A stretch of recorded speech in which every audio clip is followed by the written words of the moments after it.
Legenda Ular Daung, cerita rakyat dari Provinsi Bengkulu.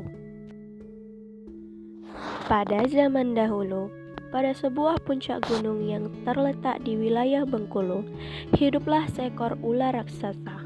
Oleh masyarakat setempat, ular raksasa ini dikenal dengan nama Ular Daung.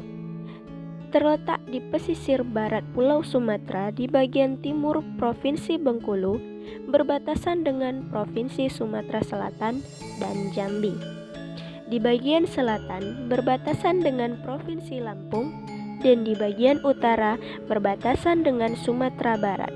Sedangkan di bagian barat Provinsi Bengkulu terhampar salah satu lautan terbesar di dunia, yaitu Samudra Hindia. Legenda Ular Daung dimulai dari kisah seorang perempuan tua dan 3 anaknya. Mereka menempati sebuah rumah sederhana di pinggir hutan, tidak jauh dari gunung tempat ular daung bersemayam. Untuk memenuhi kebutuhan sehari-hari, keluarga tersebut mengandalkan ladang yang ada di belakang rumah mereka. Sayangnya, di keluarga yang miskin itu hanya wanita tua dan putri bungsunya yang rajin bekerja. Putri pertama dan putri keduanya ternyata adalah anak-anak yang malas. Suatu hari, wanita tua itu jatuh sakit. Seorang tabib desa dipanggil dan segera memeriksanya. Ibu kalian ini menderita sakit yang parah. Aku bisa meramu obatnya dari beberapa akar tanaman di hutan. Hanya saja, akar-akar tanaman obat tersebut harus direbus dengan bara abadi yang ada di kawah puncak gunung sana.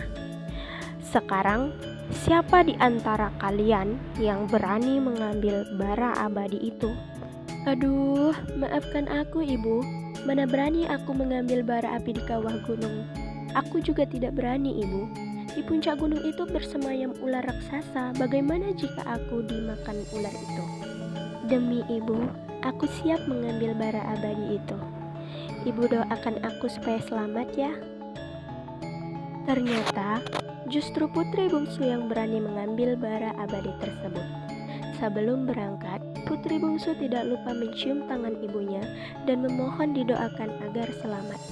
Kedua kakaknya terkejut dan terheran-heran melihat adiknya. Sedangkan sang tabib merasa kagum melihat anak bungsu wanita tua itu. Sang putri bungsu berjalan mendaki ke puncak gunung. Segala rintangan ditempuhnya demi mencari obat untuk kesembuhan ibunya. Setelah berhasil mencapai di puncak gunung, putri bungsu kelelahan dan beristirahat, lalu duduk dan bersandar di sebuah batang pohon yang besar. Ketika sedang melepas lelah, batang kayu tersebut tiba-tiba bergerak. Putri bungsu yang terkejut segera menjadi ketakutan melihat kayu besar tempat bersandar ternyata seekor ular raksasa. Ular raksasa tersebut memperhatikan putri bungsu dengan seksama. Lidahnya menjulur mengeluarkan suara desisan yang sangat menakutkan. Lalu, apakah ular raksasa marah dan akan memakan putri bungsu?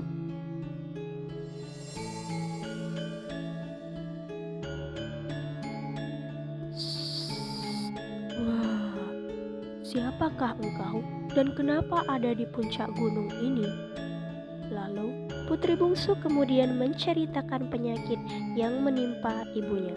Ular daung merasa sedih mendengar cerita putri bungsu. Tanpa berasa, ular daung meneteskan air mata. Putri bungsu merasa terharu melihat ular daung meneteskan air mata mendengar ceritanya. Tenang saja putri bungsu, aku akan membagikan bara abadi itu. Kan tidak mungkin kamu turun ke bawah sana. Terima kasih ular daung, meskipun ular, tapi ternyata kamu sangat baik hati dan tidak jahat.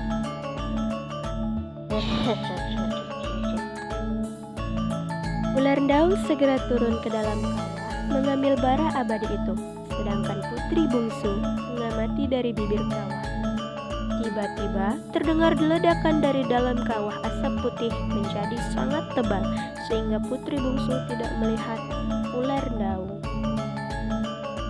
"Ular, apakah kamu baik-baik saja?" Berkali-kali putri bungsu memanggil ular daung, tetapi tidak ada jawaban. Putri bungsu pun menjadi sangat cemas. Ketika putri bungsu dilanda kecemasan, tiba-tiba terlihat ular daung merayap dari bawah kawah menembus asap putih yang tebal. Tubuh ular daung penuh dengan keringat. "Syukurlah engkau selamat, ular daung. Aku sangat mengkhawatirkanmu." Hehehehe. Kalau cuman masuk ke dalam kawah itu perkara kecil. Ya, saya gitu loh. Tetapi bagaimana dengan bara apinya? Apakah engkau berhasil membawanya? Aha, ini dia. Wah, kamu hebat. Kalau begitu, bolehkah aku membawanya?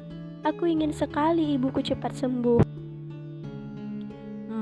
Setelah aku memberikan bara abadi ini, maukah engkau kembali ke sini? Hah?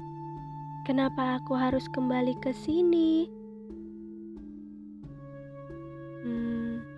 Karena aku ingin menikah denganmu.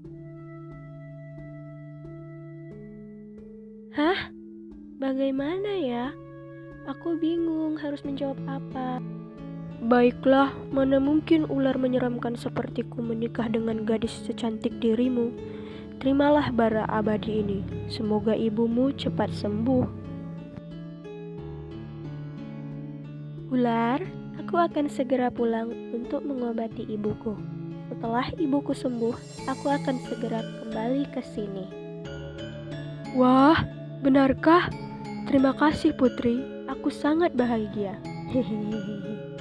Sesampainya di rumah, kakak-kakaknya terkejut melihat adiknya selamat. Mereka bertanya macam-macam, tetapi putri bungsu segera memanggil tabib untuk membuat ramuan obatnya. Setelah ramuan siap, wanita tua tersebut langsung meminumnya. Sungguh mujarab ramuan tersebut. Wanita tua itu langsung sehat seketika. Sungguh luar biasa. Tuhan menurunkan penyakit sekaligus obatnya. Meskipun kita butuh perjuangan untuk mendapatkan obat tersebut. Terima kasih putriku, engkau telah mempertaruhkan nyawamu sendiri demi mendapatkan obat untuk ibumu. Bungsu, ceritakanlah bagaimana kamu bisa selamat dari ular daun itu. Putri bungsu pun menceritakan semua kejadian yang dialaminya selama di puncak gunung bersama ular daun. Ibunya dan tabib merasa takjub dan bangga dengan keberanian putri bungsu. Jadi, setelah ini kamu akan kembali ke gunung dan menikah dengan ular daun. Mana mungkin manusia menikah dengan ular? Sudahlah, yang terpenting adik kalian sudah berhasil mendapatkan bara abadi tersebut. Dan sekarang dia harus memenuhi janjinya. Putri bungsu pun kembali ke puncak gunung dan menemui ular daun. Malam harinya, putri bungsu terkejut melihat keanehan yang terjadi pada ular daun. Ular yang sangat besar dan menyeramkan tersebut berubah menjadi sosok lelaki tampan. Kakanda, siapakah engkau sebenarnya? Adinda, aku sebenarnya adalah pangeran di kerajaan ini. Namaku Pangeran Abdurrahman Alamsyah. Ular daun yang ternyata adalah Pangeran Abdurrahman menceritakan bahwa dirinya dikutuk menjadi ular raksasa oleh pamannya. Sang paman sangat menginginkan menjadi raja, sehingga harus menyingkirkan Pangeran Abdurrahman Alamsyah yang merupakan putra mahkota. Jika malam hari, aku memang berubah menjadi wujud asli sebagai manusia. Tetapi jika pagi tiba, aku akan berubah lagi menjadi ular raksasa. Aku akan menikahi Adinda jika sihir ini sudah benar-benar musnah. Keesokan harinya, wanita tua dan kedua anaknya pergi ke puncak gunung untuk melihat kabar putri bungsunya. Karena berjalan pelan, mereka baru sampai ke puncak gunung setelah malam tiba. Sesampainya di puncak gunung, mereka terkejut melihat si putri bungsu bersama seorang lelaki tampan, bukan dengan seekor ular. "Putriku, siapakah lelaki yang bersamamu?" Putri bungsu pun menceritakan tentang siapa sebenarnya ular daung yang selama ini ditakuti oleh warga di sekitar gunung tersebut. "Syukurlah putriku, ini anugerah dari Yang Maha Kuasa karena selama ini kau sangat berbakti pada ibu." Ketika malam telah larut, kedua kakak putri bungsu yang merasa iri ternyata merencanakan sesuatu. Melihat ibu, adiknya, dan Pangeran Abdurrahman telah tidur, mereka berdua diam-diam membakar kulit ular milik Pangeran Abdurrahman Alamsyah. Mereka mencoba memfitnah putri bungsu dengan meletakkan abu di samping putri bungsu. Pagi harinya, Pangeran Abdurrahman Alamsyah yang baru bangun terkejut melihat kulit ularnya terbakar habis. Anehnya, bukannya sedih atau marah, Pangeran Alamsyah justru sangat gembira. Dia segera membangunkan si putri bungsu. "Adinda, bangun. Ada apa, Kanda? Apakah Adinda yang membakar kulit ularku?" "Bukan, Kanda. Bukan aku yang melakukannya." "Syukurlah jika ada orang yang dengan rela membakar kulit ularku. Maka aku benar-benar telah terbebas dari kutukan itu." Kedua kakak si bungsu yang mendengar hal tersebut menjadi sangat menyesal. Mereka pun mengaku yang telah melakukannya. Setelah terbebas dari sihir, Pangeran Abdurrahman Alamsyah segera kembali ke istana dan mengusir pamannya. Pangeran Abdurrahman Alamsyah menikahi si putri bungsu dengan pesta besar-besaran. Pangeran Abdurrahman Alamsyah kemudian dinobatkan menjadi raja menggantikan pamannya yang jahat.